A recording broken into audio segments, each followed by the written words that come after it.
आइए जानते हैं बिहार के हर जिले, हर क्षेत्र की फटाफट खबर।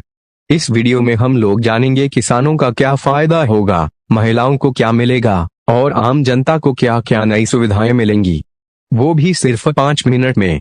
तो वीडियो को लाइक करके चैनल को सब्सक्राइब जरूर करें और साथ ही हमें कमेंट करके बताएं कि आप ये वीडियो कहां से देख रहे हैं। प्रारंभिक सहायता राशि। बिहार सरकार ने महिला स्वरोजगार को बढ़ावा देने के लिए एक नई योजना शुरू की है। इसके तहत हर परिवार की एक महिला को स्वरोजगार शुरू करने के लिए 10,000 की प्रारंभिक सहायता राशि दी जाएगी। इसका उद्देश्य है कि महिलाएं अपने छोटे व्यवसाय जैसे सिलाई, कढ़ाई, भोजन व्यवसाय या किराना दुकान आदि शुरू कर सकें। इससे न सिर्फ महिलाओं की आर्थिक स्थिति मजबूत होगी बल्कि उन्हें आत्मनिर्भर बनने का मौका भी मिलेगा।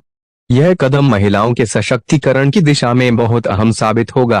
अतिरिक्त आर्थिक सहायता। यदि महिला व्यवसाय सफलतापूर्वक चलता है तो 6 महीने के बाद उन्हें अधिकतम 2 लाख की अतिरिक्त आर्थिक सहायता भी मिल सकती है। इसका मतलब है कि शुरुआत में मिली राशि से व्यवसाय खड़ा होगा और सफलता मिलने पर सरकार की तरफ से और वित्तीय मदद भी मिलेगी।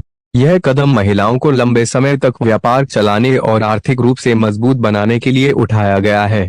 इससे रोजगार और स्थानीय उद्योग दोनों को बढ़ावा मिलेगा।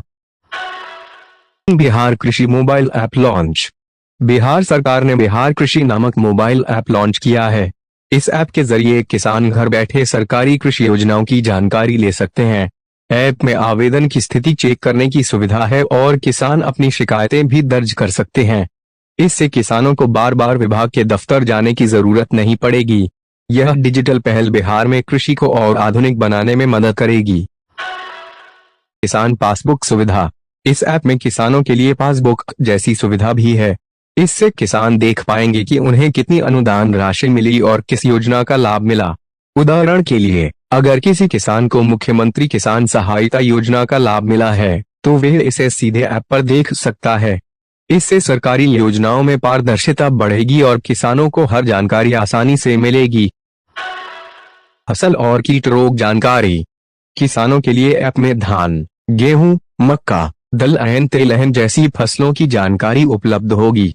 इसके अलावा रोग कीट नियंत्रण के सुझाव, मौसम अपडेट और मिट्टी स्वास्थ्य की जानकारी भी दी जाएगी।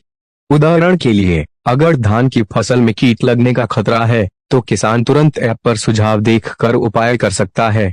इससे फसल की बर्बादी कम होगी और उत्पादन बढ़ेगा। मंडी भाव और कृषि सुविधाएं।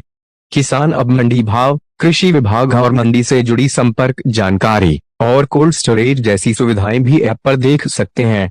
इससे उनकी आर्थिक और खेती से जुड़ी निर्णय क्षमता बेहतर होगी। जैसे कि अगर किसी फल या अनाज की मंडी भाव बढ़ गया है तो किसान बेचने का सही समय चुन सकता है। यह डिजिटल पहल कृषि में आधुनिक बदलाव लाने का काम करेगी।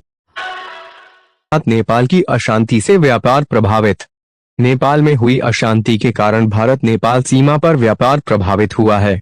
बिहार के जोगबनी और रक्सौल सीमा इलाकों में ट्रकों और व्यापारियों को भारी आर्थिक नुकसान हो रहा है।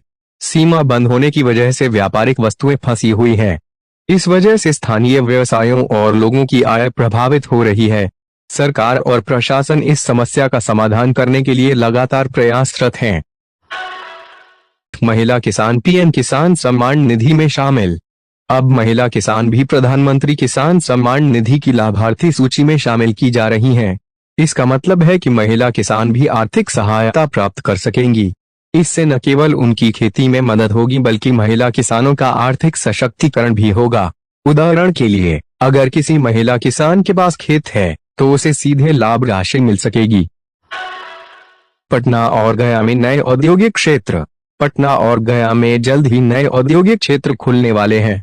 यह कदम स्थानीय व्यापारियों के लिए बड़ा अवसर साबित होगा। इन औद्योगिक क्षेत्रों में नए उद्योग खुलेंगे जिससे रोजगार के अवसर बढ़ेंगे। स्थानीय लोगों को नौकरी के साथ साथ व्यवसाय के अवसर भी मिलेंगे। इससे राज्य की आर्थिक स्थिति मजबूत होगी और युवाओं के लिए नए रोजगार सृजित होंगे। बेरोजगारी भत्ता नियमावली 2024। बिहार सरकार ने बेरोजगारी भत्ता नियमावली 2024 को मंजूरी दी है। इसके तहत अगर रजिस्टर्ड बेरोजगार युवाओं को 15 दिन के अंदर नौकरी नहीं मिलती तो उन्हें आर्थिक सहायता दी जाएगी। इसका उद्देश्य युवाओं को वित्तीय सुरक्षा देना और उन्हें रोजगार खोजने में मदद करना है। यह नियमावली खास तौर पर युवाओं के लिए राहत की खबर है। मुख्यमंत्री प्रतिज्ञा योजना इंटर्नशिप। युवाओं के कौशल विकास के लिए मुख्यमंत्री प्रतिज्ञा योजना शुरू की गई है। इसके तहत 12वीं पास, इति, स्नातक और स्नातकोत्तर छात्रों को 3 से 12 महीने तक इंटर्नशिप और स्टाइपेंड दिया जाएगा। यह योजना छात्रों को व्यावहारिक अनुभव और स्किल ट्रेनिंग देने के लिए बनाई गई है। इससे उनका करियर और रोजगार संभावनाएं बढ़ेंगी। करोड़ नौकरियों का लक्ष्य।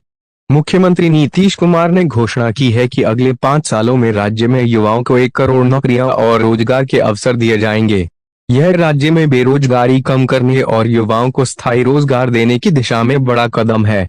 इससे युवाओं के जीवन स्तर में सुधार आएगा। 7,616 करोड़ की सड़क और रेल परियोजनाएं।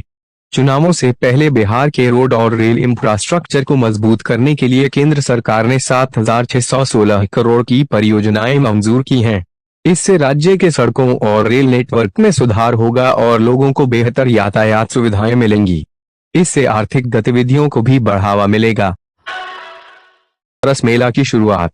पटना में आज से 10 दिन का सरस मेला शुरू हो रहा है।